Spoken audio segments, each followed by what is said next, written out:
Altitude. Hey guys, so pretty much everyone who plays War Thunder use like the mouse aim control, but and I'm not saying that full realistic control is better than mouse aim control. That definitely depends on your personal preference and skill level. I'm just gonna show you what you can do with full realistic controls. Alright, so basically in the broadest sense, with full realistic control, you have more controls of your airplane, and that's gonna make it easier to do things like sustain everything. For example, if you want to do a sustain just under 6G turn like this, for example, then it's a lot easier to do something like this with full realistic controls. Being able to do something like this is very useful if you want to maintain a certain flight envelope that's good for your airplane or your battle situation. You also have more control of how much and how you can bleed your airspeed.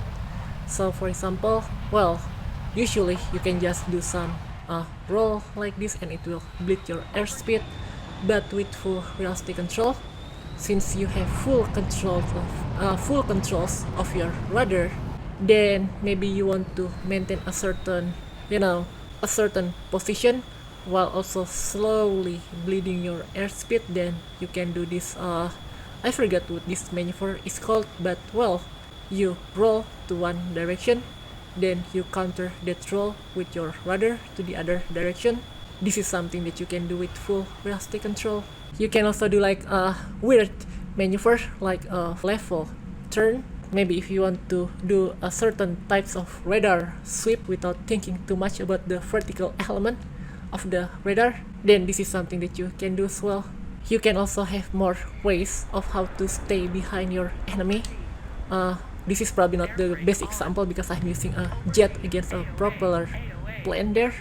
I guess I'll just use my replay for this, but basically, since you have more controls, it's gonna be a lot easier for you to control how you want to stay behind an enemy airplane if you're skilled enough with the controls. I'm not gonna show my full control setup in this video because that's probably too much for this video because there's just so many buttons and keybinds. But if you have any certain question of how I set up my control, then feel free to ask in the comment section below.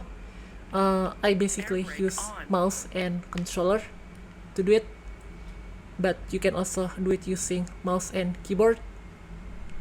Let me make sure I don't die here. So those are basically what you can do with full realistic control compared to mouse aim control. It's also a lot easier to do bombing with full realistic control.